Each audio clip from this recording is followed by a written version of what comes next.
Hello all, ഇന്ന് ഞാൻ എൻ്റെ realistic study plan for maths, അതായത് മാത്സ് സ്റ്റഡി ടിപ്സാണ് ഷെയർ ചെയ്യാൻ വേണ്ടി പോകുന്നത്.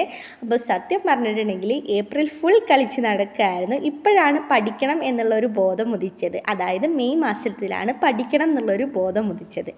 ഈ രണ്ട് ദിവസം മുന്നെയാണ് എനിക്ക് എൻ്റെ ടെക്സ്റ്റ് ബുക്ക് കിട്ടിയിട്ടുണ്ടായിരുന്നത്. ടെക്സ്റ്റ് ബുക്ക് കണ്ട് ഞെട്ടിയിരിക്കുന്ന ഞാനായതുകൊണ്ട് തന്നെ കുറച്ചെങ്കിലും പഠിച്ച് തുടങ്ങിയിട്ടില്ലെങ്കിൽ പണി പാടുമെന്ന് എനിക്ക് തോന്നി.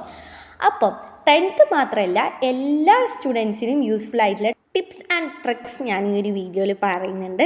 അപ്പോൾ ഡെയിലി 2 hours നിങ്ങൾ ഈ വെക്കേഷനിൽ പഠിക്കുക. മാക്സിമം ആണ്, ഇതിലും കുറഞ്ഞ് പഠിച്ചാലൊക്കെ ധാരാളമാണ് കേട്ടോ.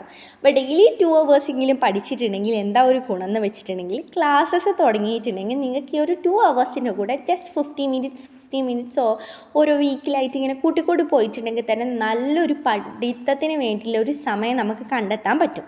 2 months വെറുതെ കളയരുത് കേട്ടോ. കാരണം എന്താ വെച്ചിട്ടുണ്ടെങ്കിൽ പിന്നെ ഒരു റിഗ്രറ്റ് നമുക്ക് അടിക്കേണ്ട ആവശ്യം ഉണ്ടാവും, അത് വെറുതെ കളഞ്ഞിട്ടുണ്ടെങ്കിൽ.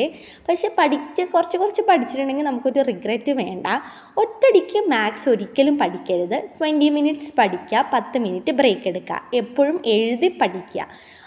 ഒരു പുസ്തകത്തിനെയോ പഠിപ്പിക്കുന്ന രീതിയിൽ നിങ്ങൾ പഠിക്കുക. ഞാനാണെങ്കിൽ മിററിൻ്റെ മുന്നിൽ ഇരുന്ന് ഇങ്ങനെ പഠിപ്പിക്കുകയാണ് ചെയ്യുക കേട്ടോ. ഒരു ടീച്ചറെ പോലെ ഇങ്ങനെ പറഞ്ഞു കൊടുക്കും ഞാൻ.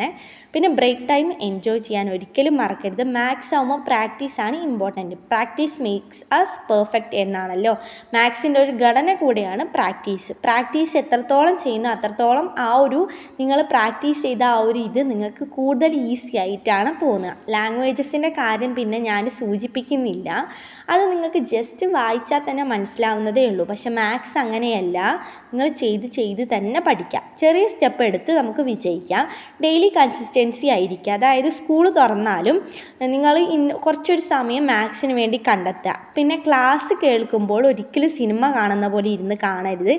എപ്പോഴും ചെയ്ത് പഠിച്ചുകൊണ്ടിരിക്കുക. എപ്പോഴും നമ്മളെ ബുക്ക് കിട്ടിയിട്ടുണ്ടെങ്കിൽ ഇങ്ങനെ മാത്സിന് ഓരോ പ്രോബ്ലംസ് ചെയ്യാൻ പറ്റുന്ന രീതിയിൽ നിങ്ങളെ ബ്രെയിനിനെ നിങ്ങളിങ്ങനെ വർക്ക് ചെയ്യിപ്പിക്കുകയാണ് ചെയ്യേണ്ടത്. അതുപോലെ തന്നെ ഒരു പ്രാവശ്യം ചെയ്ത് തെറ്റിയാൽ പിന്നെയും അത് ചെയ്ത് പഠിക്കാതെ അവിടെ നിർത്താൻ വേണ്ടി പാടില്ല. പിന്നെ മാത്സ് പഠിക്കുന്ന സമയത്ത് ഇടയ്ക്കിടയ്ക്ക് ഹൈഡ്രേറ്റഡ് ആയിരിക്കുന്നത് വളരെ നല്ലതാണ്. അപ്പോൾ ആദ്യമായിട്ടാണ് എൻ്റെ ചാനൽ കാണുന്നതെന്നുണ്ടെങ്കിൽ സബ്സ്ക്രൈബ് ചെയ്യാൻ മറന്നു പോകരുത്. അതുപോലെ തന്നെ ഞാൻ ഇനി എങ്ങനത്തെ വീഡിയോസാണ്, എന്തിൻ്റെയൊക്കെ ടിപ്സാണ് ഷെയർ ചെയ്യേണ്ടത്, ഞാൻ എന്തിനൊക്കെ എക്സ്പീരിയൻസാണ് ഷെയർ ചെയ്യേണ്ടതെന്നൊക്കെ താഴെ കമൻസിലൂടെ അറിയിക്കാൻ മറന്നു പോകരുത്. അതുപോലെ തന്നെ വീഡിയോ ഹൈപ്പ് ചെയ്യാത്തവരാണെങ്കിൽ ജസ്റ്റ് കമൻറ്റ് ബോക്സിൻ്റെ ഒന്ന് സ്വൈപ്പ് ചെയ്തിട്ടുണ്ടെങ്കിൽ ഹൈപ്പാവും. അപ്പോൾ അടുത്ത വീഡിയോയിൽ കാണുന്നവരേക്കും ബൈ.